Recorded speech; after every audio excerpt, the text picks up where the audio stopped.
Hello students, welcome back to my YouTube channel. आज तक हमने ये पढ़ा कि इलेक्ट्रिक फील्ड क्या होता है, इलेक्ट्रिक चार्जेस क्या होते हैं, उनके कारण फील्ड कैसे जनरेट होता है। इन सब की चर्चा हम पिछले लेक्चर्स में कर चुके हैं। गॉसियस लॉ के बारे में हम पढ़ चुके हैं और आज हम पढ़ेंगे इलेक्ट्रिक पोटेंशियल और इलेक्ट्रिक पोटेंशियल डिफरेंस के बारे में। तो ये नया चैप्टर स्टार्ट होता है फिजिक्स 12th क्लास का, electrostatic potential, electrostatic potential and capacitance. इस चैप्टर में हम सबसे पहले पढ़ेंगे इलेक्ट्रोस्टैटिक पोटेंशियल और पोटेंशियल डिफरेंस। तो electric potential and potential difference, ये होगा हमारा आज का टॉपिक।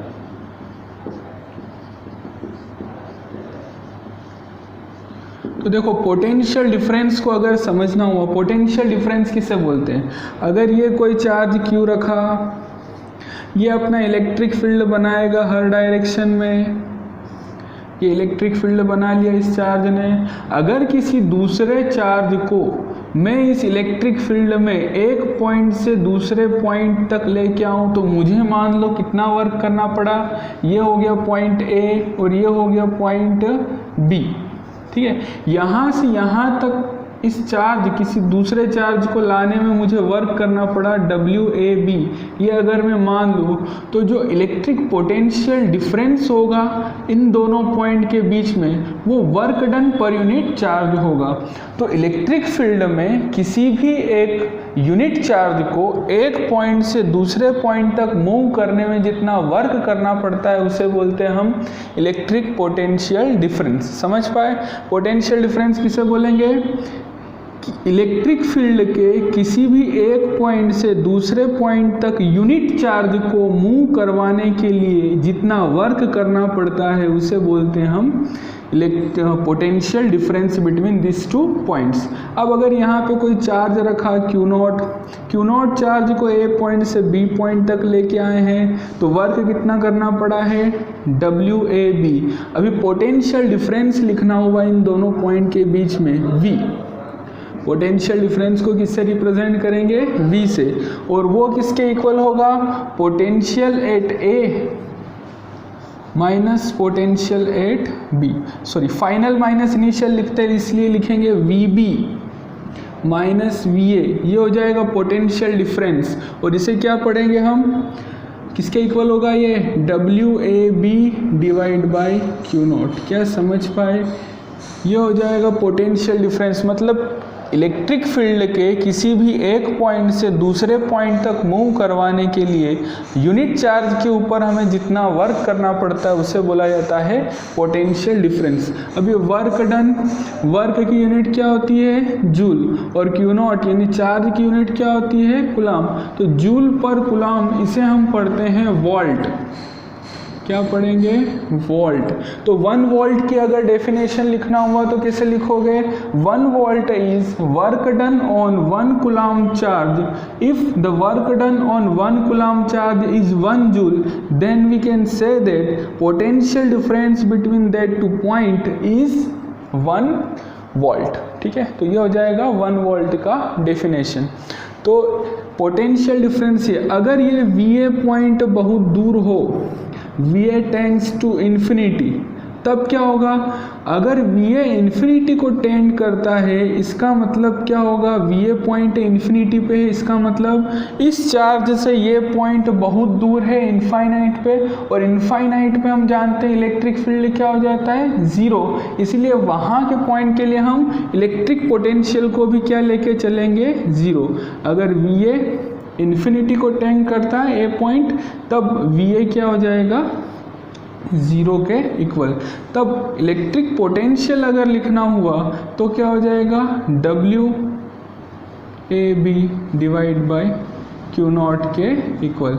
तो इलेक्ट्रिक पोटेंशियल अगर लिखना हुआ, केवल इलेक्ट्रिक पोटेंशियल हमसे पूछा गया, तो work done in moving unit charge from infinity to a point inside electric field is known as electric potential। यह हो जाएगी इलेक्ट्रिक पोटेंशियल की डेफिनेशन। और अगर पोटेंशियल डिफरेंस पूछा तो इलेक्ट्रिक फील्ड में किसी एक पॉइंट से दूसरे पॉइंट तक यूनिट चार्ज को लाने में जितना वर्क करना पड़ता है उसे हम बोल देंगे इलेक्ट्रिक पोटेंशियल डिफरेंस। ठीक है, तो इलेक्ट्रिक पोटेंशियल एक अलग क्वांटिटी है और पोटेंशियल डिफरेंस अलग क्वांटिटी है।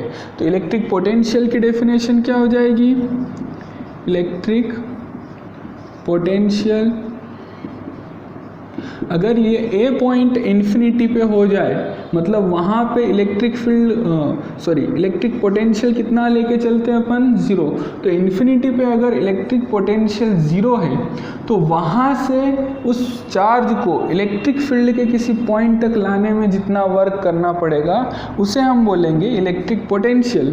तो अगर हमें वर्क करना पड़ा W तो इसे Q0 से डिवाइड कर दे तो ये क्या आ जाएगा? उस पॉइंट का इलेक्ट्रिक पोटेंशियल।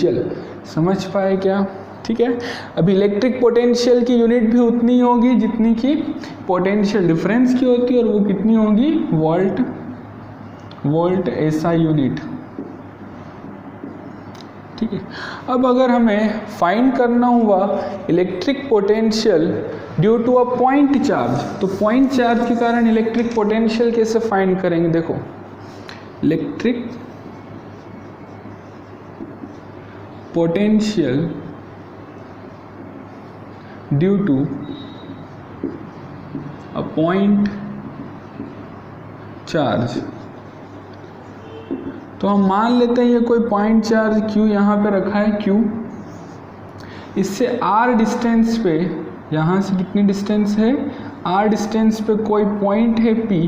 यहाँ पे अगर हमें इलेक्ट्रिक पोटेंशियल फाइंड करना है तो कैसे फाइंड करेंगे वो देखो। हम मान लेंगे, अब पोटेंशियल की डेफिनेशन क्या होगी? इन्फिनिटी से यूनिट चार्ज को यहाँ तक लेके आने में जितना वर्क करना पड़ेगा उसे बोलेंगे इलेक्ट्रिक पोटेंशियल। ठीक है, मान लो किसी पॉइंट X पे ये था, ये जो चार्ज है मैं Q0 टेस्ट चार्ज को लेके आता हूँ इन्फिनिटी से इस पॉइंट पे, और यहाँ से X डिस्टेंस पे जाके इसको अगर हम dx चलाएं तब वर्क डन हम मान लेते हैं dw, छोटा सा वर्क करना पड़ता है और dw किसके इक्वल होगा? F इंटू dx के। अच्छा, इंटीग्रेशन वाला पार्ट क्यों ले रहे हैं? क्योंकि देखो यहाँ पे अगर देखें तो फोर्स अलग होगा, यहाँ पे फोर्स अलग होगा, यहाँ के पे फोर्स अलग होगा। क्यों? क्योंकि फोर्स कूलॉम्स लॉ के अकॉर्डिंग फोर्स किसके इन्वर्सली प्रोपोर्शनल होता है? x स्क्वायर के इन्वर्सली प्रोपोर्शनल होता है। इसका मीनिंग क्या हुआ? जैसे जैसे ये x चेंज होगा वैसे वैसे फोर्स भी चेंज होगा। मतलब फोर्स क्या हो गया? एक वेरिएबल क्वांटिटी, और वेरिएबल फोर्स का जो वर्क निकालते हैं वो कैसे निकालते हैं भाई? इंटीग्रेशन से। तो W अगर हमें निकालना हुआ तो किसके इक्वल होगा? Integration of F dot dx। ठीक है, अभी इस पॉइंट के ऊपर अगर हम बात करें dx पॉइंट के ऊपर, अभी dx हम किस डायरेक्शन में लेके आ रहे हैं? Q0 चार्ज को हम लेके आ रहे हैं इधर। ठीक है, और फोर्स किधर लगेगा? दूर की तरफ, क्योंकि ये पॉजिटिव चार्ज लिया है हमने। पॉजिटिव चार्ज, इस पॉजिटिव चार्ज के ऊपर किधर फोर्स लगाएगा? टेस्ट चार्ज हमेशा पॉजिटिव लेते हैं, दूर की तरफ। अब फोर्स इधर और डिस्प्लेसमेंट इधर, तो दोनों के बीच का एंगल कितना हो गया? 180 डिग्री। जब फोर्स और डिस्प्लेसमेंट का बीच का एंगल 180 डिग्री हो तो जो वर्क डन आता है वो कैसा आता है? नेगेटिव। तो F vector dot dx vector को अगर सॉल्व करें तो यहाँ पे आ जाएगा हमारा -F डॉट dx, ये हो जाएगा वर्क डन। ठीक, अब देखो वर्क डन हम कहाँ से लेके आ रहे हैं पॉइंट को? इनफाइनाइट से। किस पॉइंट तक लेके आ रहे हैं? जब तक कि ये डिस्टेंस कितनी होनी हो जाती है? r। तो यहाँ पे आ जाएगा r। इनफाइनाइट से कहाँ तक लेके आते हैं? r तक। ठीक है, तो माइनस इंटू फोर्स कितना होता है कूलॉम्स लॉ के अकॉर्डिंग? इस चार्ज और इस चार्ज के बीच में फोर्स अगर लिखें तो वो हो जाएगा K Q1 Q2 divide by R square. R की जगह क्या लिखेंगे? x का स्क्वायर इंटू dx। ठीक है, आगे अगर हम चर्चा करें इसके ऊपर तो W जो वर्क डन होगा वो क्या हो जाएगा माइनस, देखो ये Q नॉट और एक एक्स स्क्वायर नहीं, Q नॉट ये सब कांस्टेंट है, तो K की जगह लिख देंगे हम 1/4πε0 इंटू Q नॉट ये हुआ, और इंटीग्रेशन में इनफाइनाइट से लेके R तक ये क्या आ जाएगा dx/x², और dx/x² का इंटीग्रेशन हम जानते हैं क्या होता है -1/x, तो यहाँ पे लिख देंगे -1/x। अगर इंटीग्रेशन के साथ में माइनस आएगा, इस माइनस के साथ में प्लस हो जाएगा, हम यहाँ पे प्लस का लिख देंगे 1/4πε0 इंटू Q नॉट, और यहाँ पे आ जाएगा 1/x और R, और ये लिमिट इन्फिनिटी। तो वर्क डन हो जाएगा 1/4πε0 Q नॉट अपॉन 1, और यहाँ पे हो जाएगा 1/R माइनस 1/∞, और हम जानते हैं 1/∞ क्या होता है 0, तो वर्क डन क्या आ जाएगा 1/4πε0 into Q naught divide by R के इक्वल। इतना वर्क करना पड़ेगा हमें इनफाइनाइट से इस चार्ज Q नॉट को, यूनिट चार्ज को, हाँ इस चार्ज Q नॉट को इस पॉइंट तक लाने के लिए, ठीक है। तो इतना work total Q not charge के ऊपर इतना वर्क करना पड़ा, तो यूनिट चार्ज के ऊपर कितना वर्क करना पड़ेगा भाई, यूनिट चार्ज के ऊपर अगर हम वर्क निकाले तो वो वर्क होगा, उसी को हम क्या बोलेंगे इलेक्ट्रिक पोटेंशियल। तो V क्या हो जाएगा W/Q नॉट, तो V आ जाएगा हमारा वर्क W की वैल्यू है 1/4πε0 into Q naught divide by R और डिवाइड बाय Q नॉट। ये Q नॉट से Q नॉट कट जाएगा, V किसके इक्वल आएगा 1/4πε0 इंटू Q/R। तो R डिस्टेंस पे अगर हमें इलेक्ट्रिक पोटेंशियल फाइंड करना है तो किस फार्मूले से करेंगे, इस फार्मूले से। अच्छा ये एक वेक्टर क्वांटिटी होती है या स्केलर क्वांटिटी होती है। वर्क डन क्या है भाई, वर्क डन कैसी क्वांटिटी है, वर्क एक स्केलर क्वांटिटी होती है, चार्ज भी एक स्केलर क्वांटिटी होती है, तो इन दोनों का जो रेशियो आएगा वो भी एक स्केलर क्वांटिटी होगा, इसलिए हम लिखेंगे electric potential is a scalar quantity, scalar quantity.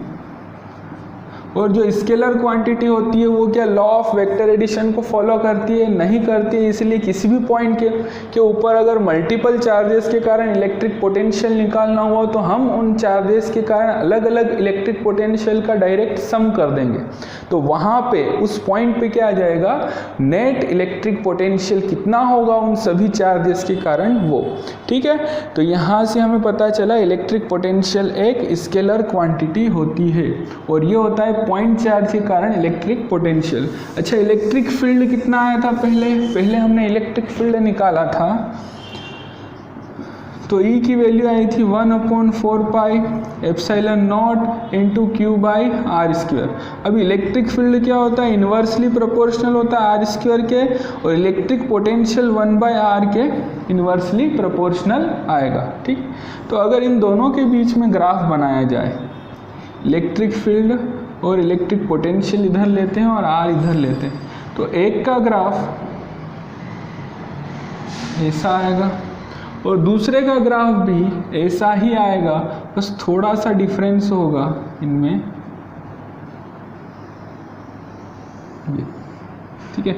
अब ये वाला जो ग्राफ आएगा ये इलेक्ट्रिक फील्ड का आएगा और ये बन जाएगा इलेक्ट्रिक पोटेंशियल का ग्राफ। ये दोनों अलग ग्राफ होते हैं इनके, इसको मैं डॉट डॉट से लिख देता हूँ ताकि ये अलग अलग दिखाई दे आपको।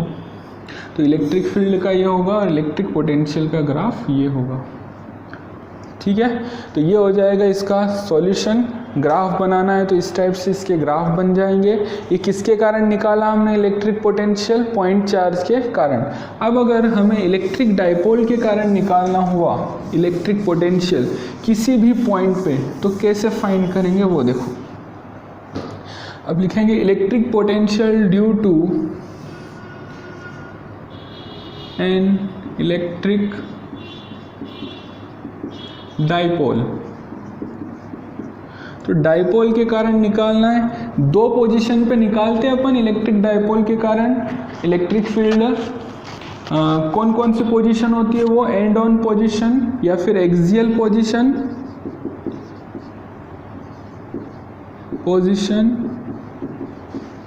और ब्रॉड साइड ऑन पोजीशन या फिर इक्वेटोरियल पोजीशन।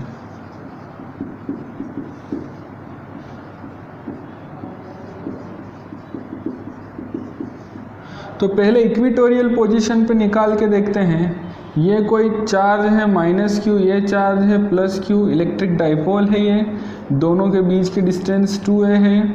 यहाँ मिड पॉइंट से किसी डिस्टेंस r पे एक पॉइंट लेते हैं, r पे ये पॉइंट ले लिया, इसके कारण कुछ इलेक्ट्रिक पोटेंशियल होगा, इसके कारण भी कुछ इलेक्ट्रिक पोटेंशियल होगा। तो इलेक्ट्रिक पोटेंशियल इस पॉइंट पे -q चार्ज के कारण कितना आएगा, 1/4 pi epsilon naught into -q by ये वाली डिस्टेंस किसके इक्वल होगी, ये a है ये r है, तो ये क्या हो जाएगा √a² प्लस r²। इसका होल स्क्वायर नहीं करना है, वो किसके अंदर करते हैं, इलेक्ट्रिक फील्ड के अंदर। तो अब +q चार्ज के कारण निकाले तो 1/4 pi epsilon not q by √a² plus r²।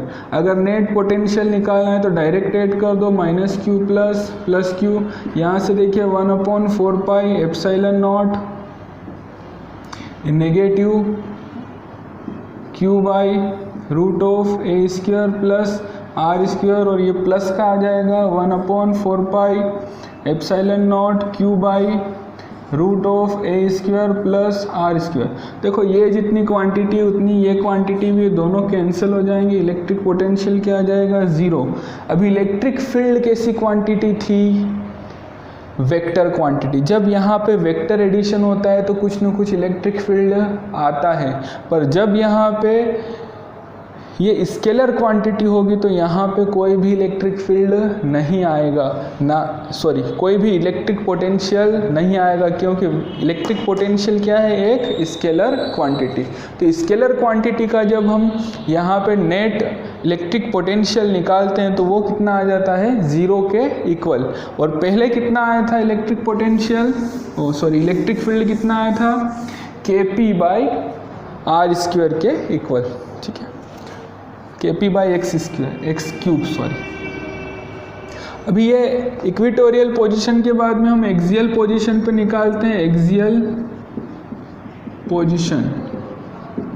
तो एक्सियल पोजीशन पे देखो ये कोई चार्ज है -q, ये कोई चार्ज है +q, यहाँ से मिड पॉइंट से r डिस्टेंस पे कोई पॉइंट है P, वहाँ पे हमें इलेक्ट्रिक पोटेंशियल फाइंड करना है। दोनों के बीच की डिस्टेंस 2a है, ये वाली डिस्टेंस a होगी तो ये वाली डिस्टेंस भी a होगी। फटाफट बोलो, -q चार्ज के कारण इलेक्ट्रिक पोटेंशियल कितना होगा, 1/4 pi epsilon not -q by r plus a का होल स्क्वायर नहीं लिखना है, केवल r प्लस a, ठीक है। v प्लस q के कारण 1/4 पाई एप्सिलॉन नॉट प्लस का q और r minus a, whole square नहीं लिखना है क्योंकि इलेक्ट्रिक पोटेंशियल है। तो नेट इलेक्ट्रिक पोटेंशियल -q के कारण प्लस q के कारण, यहाँ पे नेट इलेक्ट्रिक पोटेंशियल हमारा आ जाएगा -q के कारण कितना आएगा, 1/4 pi epsilon not -q divide by r plus a, और यहाँ पे plus 1/4 pi epsilon naught plus का q divide by r minus a, ठीक है। अब इसको सॉल्व करते हैं तो v आ जाएगा हमारा, अच्छा 1/4 पाई एप्सिलॉन नॉट तो कॉमन आ जाएगा, 1/4 पाई एप्सिलॉन नॉट कॉमन, ऊपर से q भी कॉमन आ जाएगा, इधर माइनस बचेगा, इधर r प्लस a और प्लस इधर 1/r माइनस a। इसको क्रॉस मल्टीप्लाई करके सॉल्व करेंगे, q/4 पाई एप्सिलॉन नॉट और ये हो जाएगा r² माइनस a²। कैसे लिखा, a plus b a minus b, ठीक है। तो -r plus a plus r plus a, ये हो जाएगा -r से -r कट गया, ऊपर क्या बचेगा 2a। तो इलेक्ट्रिक पोटेंशियल हो जाएगा q/4 pi epsilon naught into 2a divide by r² minus a²।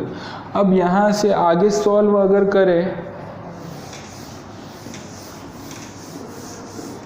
तो जो इलेक्ट्रिक पोटेंशियल है V वो आ जाएगा 1/4 पाई एप्सिलॉन नॉट। ऊपर क्या लिखा है Q इंटू 2A, वो किसके इक्वल होता है P के इक्वल, तो यहाँ पे लिख दिया हमने। हम जानते हैं P is equal to Q into 2A होता है, ये लिख दिया। और यहाँ पे हो जाएगा R square minus A square के इक्वल। अब हम जानते हैं कि ये R वाली डिस्टेंस से वो ग्रेटर देन A अगर हो तो A स्क्वायर और छोटा हो जाएगा और A स्क्वायर को नेग्लेक्ट किया जा सकता है, नेग्लेक्ट कर दो। V आ जाएगा 1/4 pi epsilon naught into P by R square. ठीक है, तो ये हो जाएगा अपना इलेक्ट्रिक पोटेंशियल। और पहले इलेक्ट्रिक पोटेंशियल कितना आया था, ब्रॉड साइड ऑन पोजीशन पे या फिर इक्वेटोरियल पोजीशन पे कितना होता है 0, और ये हो गई एंड ऑन पोजीशन या फिर एक्सियल पोजीशन, वहाँ पे इलेक्ट्रिक पोटेंशियल इतना होता है। ठीक है, ये किसके कारण आया, इलेक्ट्रिक डाइपोल के कारण। अच्छा, किसी जनरल पोजीशन पे अगर निकालना हुआ तो वो कैसे फाइंड करेंगे, electric potential due to an electric dipole at any general point।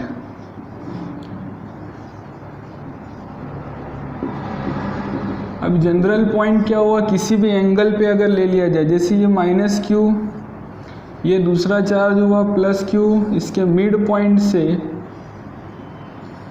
R distance पे कोई पॉइंट है जिसकी यहाँ से पोजीशन वेक्टर आपको दिया है, यहाँ से डिस्टेंस दी है R1, यहाँ से डिस्टेंस दी है R2 के इक्वल।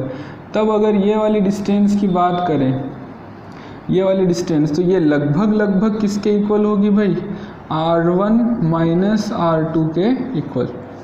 क्या समझ पाए, ये वाली डिस्टेंस कितनी आ जाएगी, R1 माइनस R2 के इक्वल। और इन दोनों के बीच की डिस्टेंस हमें गिवन है, कितनी है, 2A के इक्वल। अच्छा, ये बताओ, ये क्या हमने परपेंडिकुलर ड्रॉ किया है इसके ऊपर, यहाँ से ये एंगल ले लेते हैं थीटा, जो ये पॉइंट बना रहा है इस इलेक्ट्रिक डाइपोल से।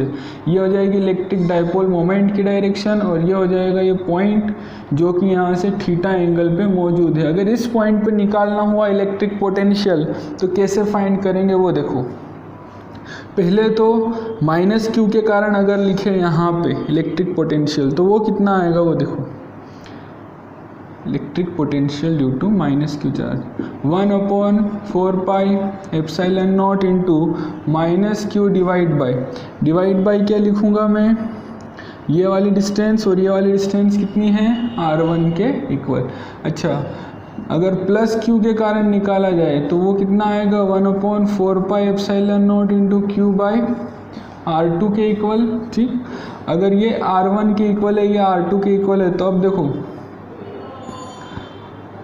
नेट अगर इलेक्ट्रिक पोटेंशियल निकालना हो तो -Q के कारण प्लस Q के कारण दोनों को ऐड कर दो, 1/4 pi epsilon naught into 1/4 pi epsilon naught into -Q by R1 plus 1/4 pi epsilon naught into +Q by R2।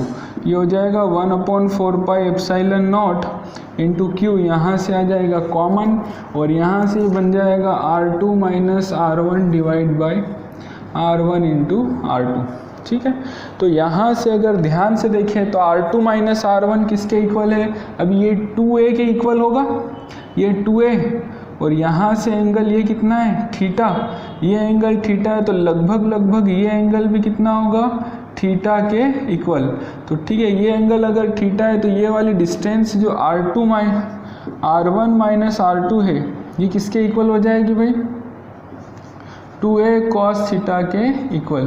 तो केवल इसका मैग्नीट्यूड अगर देखें R1 माइनस R2, तो इसकी जगह क्या लिखा जा सकता है, 2A cos थीटा के इक्वल। तो यहाँ पे लिख देंगे हम 2A cos थीटा।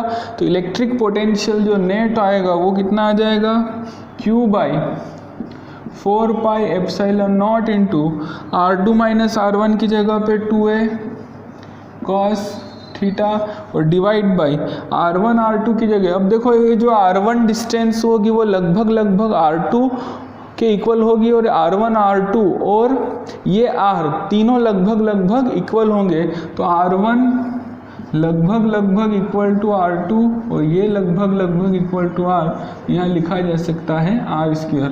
तो यहाँ से V आ गया electric potential 1/4πε0 into Q into 2a cos theta divide by R²। तो इलेक्ट्रिक पोटेंशियल आ जाएगा 1/4πε0 इंटू Q इंटू 2a हो जाएगा P के equal cos theta divide by R²। तो ये आ जाएगा हमारा इलेक्ट्रिक पोटेंशियल। अब इलेक्ट्रिक पोटेंशियल किसी भी जनरल पॉइंट पे देखो, जैसे अगर मुझे एक्सियल पॉइंट पे यहाँ पे निकालना हुआ तो थीटा कितना हो जाएगा 0, cos थीटा की वैल्यू कितनी होती है, cos 0 की वैल्यू कितनी होती है 1। तो इलेक्ट्रिक पोटेंशियल इस पॉइंट पे क्या आ जाएगा एक्सियल पोजीशन पे kp/r², उतना ही अभी हमने फाइंड किया था kp/r² के equal electric potential axial point पे, ठीक है। और अगर हम पूछें कि ब्रॉड साइड ऑन पोजीशन पे कितना होगा, तो इस पोजीशन के लिए थीटा कितना हो जाएगा 90 डिग्री होगा, cos 90 की वैल्यू कितनी होती है 0, तो इलेक्ट्रिक पोटेंशियल भी 0 आ जाएगा। तो किसी भी जनरल पॉइंट पे अगर हमें फाइंड करना है इलेक्ट्रिक पोटेंशियल कितना होगा, तो इस फार्मूले से हम फाइंड कर सकते हैं, ठीक है। तो ये हो गया हमारा electric potential due to electric dipole के बारे में सारी चर्चा। इसके बाद में अगर सिस्टम ऑफ चार्जेस हो तो उसके कारण इलेक्ट्रिक पोटेंशियल कैसे फाइंड करना है। सिस्टम ऑफ चार्जेस का मतलब किसी सिस्टम के पास में बहुत से चार्जेस हो, जैसे Q1, Q2, Q3, Q4, Q5, इन सब के कारण किसी पॉइंट P पे अगर हमें इलेक्ट्रिक पोटेंशियल फाइंड करना है तो क्या करेंगे, सबको ऐड कर दो। कैसे ऐड करेंगे, स्केलर एडिशन, डायरेक्ट एलजेब्रिक सम होगा इन सब का। तो V इलेक्ट्रिक पोटेंशियल जब नेट लिखना हुआ तो V1 plus V2 plus V3 plus V4 plus V5 के इक्वल होगा, जो कि जहाँ पे V1 V2 V3 ये सब क्या है Q1 Q2 Q3, इन सब के कारण इलेक्ट्रिक पोटेंशियल इस सिंगल पॉइंट P के ऊपर। समझ पाए क्या। तो अगर मल्टीपल चार्जेस हो या फिर सिस्टम ऑफ चार्ज हो, उसके कारण किसी पॉइंट पे इलेक्ट्रिक फील्ड हो, इलेक्ट्रिक पोटेंशियल फाइंड करना है, तो उन सब का वेक्टर सम न करते हुए कैसा सम करोगे, एलजेब्रिक सम, ठीक है। तो आगे हम देखते हैं इसके ऊपर,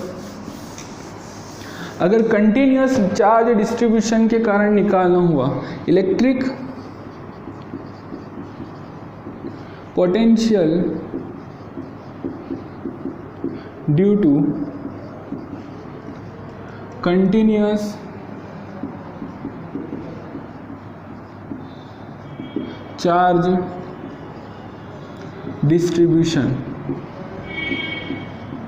अब कंटिन्यूअस चार्ज डिस्ट्रीब्यूशन के कारण देखो, अगर हम देखेंगे ये कोई कंटिन्यूअस चार्ज डिस्ट्रीब्यूशन है जिससे P पॉइंट R वेक्टर इसका पोजीशन वेक्टर है P पॉइंट का। यहाँ पे हमें अगर इलेक्ट्रिक पोटेंशियल फाइंड करना है कंटिन्यूअस चार्ज डिस्ट्रीब्यूशन के कारण, तो कैसे करेंगे, देखो V इक्वल होगा integration of 1/4πε0 dq divide by R minus RI, ठीक है।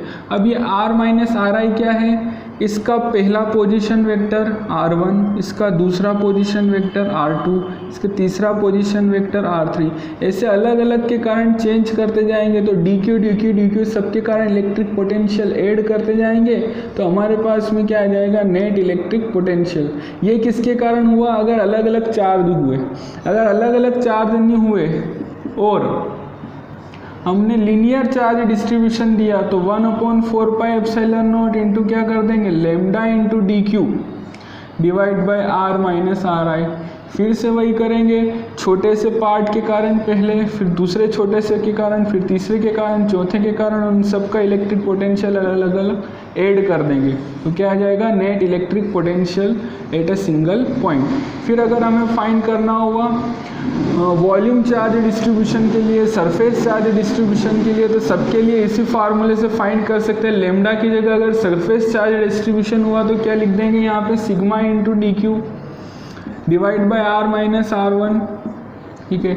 और अगर यहाँ पे वॉल्यूम चार्ज डिस्ट्रीब्यूशन हुआ तो क्या लिख दोगे, rho into dq divide by R minus RI का मोड। ऐसे सबका धीरे धीरे एक एक करके छोटे छोटे पार्ट के कारण ऐड करते जाओगे, क्वेश्चन से ज़्यादा क्लियर होगा कैसे फाइंड करते हैं।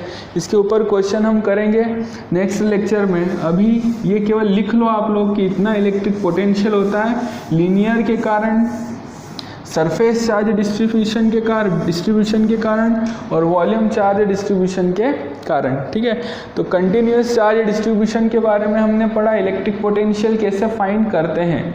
अब हम पढ़ेंगे एक थिन स्फेरिकल शेल के लिए, थिन स्फेरिकल शेल, इसके कारण इलेक्ट्रिक पोटेंशियल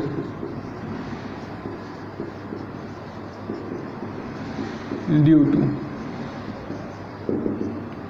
अब थिन स्फेरिकल शेल देखो, ये ऐसी होती है, पूरी होलो होगी अंदर से,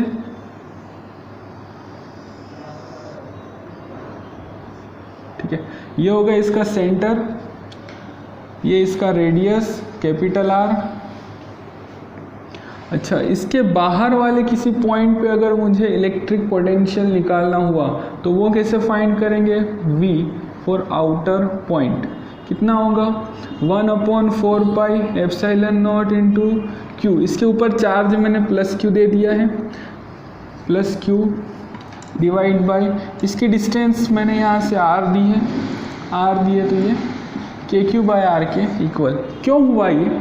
क्योंकि हम जानते हैं कि एक आउटर पॉइंट के लिए थिन स्फेरिकल शेल कैसे बिहेव करती है, एक पॉइंट चार्ज की जैसे। हम ये मान लेते हैं कि ये सारा का सारा चार्ज एक पॉइंट के ऊपर कंसेंट्रेटेड है जो कि इसके सेंटर के ऊपर मौजूद है, क्योंकि एक थिन स्फेरिकल शेल के कारण जो आउटर पॉइंट पे इलेक्ट्रिक फील्ड आता था वो उतना ही आता था जितना कि एक पॉइंट चार्ज के कारण आता है। ठीक है, तो इलेक्ट्रिक पोटेंशियल भी उतना ही आएगा जितना कि एक पॉइंट के चार्ज के कारण आता है। तो क्या लिख देंगे? V आउटर पॉइंट के लिए 1/4 pi epsilon naught into Q by R के इक्वल। इतना इलेक्ट्रिक पोटेंशियल होगा इस पॉइंट पे, ये हो जाएगा आउटर पॉइंट। ठीक, अच्छा, डायरेक्शन किधर होगी भाई? इलेक्ट्रिक पोटेंशियल की डायरेक्शन कोई डायरेक्शन नहीं होती है। कैसी क्वांटिटी है? स्केलर क्वांटिटी, इसके पास में कोई भी डायरेक्शन नहीं होगी। अब देखो, अगर सरफेस पे निकालना हुआ तो सरफेस पे अगर निकालें तो ये R की वैल्यू किसके इक्वल हो जाएगी? कैपिटल R के। तो V electric potential at surface अगर बात करें तो वो हो जाएगा 1/4 pi epsilon naught into Q by capital R के इक्वल। ठीक है, अच्छा, इनर पॉइंट के लिए निकालना हुआ तो 0 कितना होगा? 0। सही है? नहीं है सही, गलत है। क्यों गलत है भाई? क्योंकि इलेक्ट्रिक फील्ड इसके अंदर क्या होता है? 0। इलेक्ट्रिक फील्ड 0 है, मतलब यहाँ पे इलेक्ट्रिक पोटेंशियल कितना है? इलेक्ट्रिक पोटेंशियल कितना है? 1/4 pi epsilon naught into Q by R के इक्वल। फिर यहाँ से इस पॉइंट पे गए तो इलेक्ट्रिक फील्ड क्या हो गया? 0, मतलब हमें कोई वर्क ही नहीं करना पड़ा। अंदर Q0 चार्ज को, यूनिट चार्ज को यहाँ तक लेके आए तब तक तो इतना वर्क करना पड़ा, फिर यहाँ से अंदर लेके आए तो कोई वर्क नहीं करना पड़ा। क्यों नहीं करना पड़ा वर्क? क्योंकि अंदर इलेक्ट्रिक फील्ड क्या है? 0।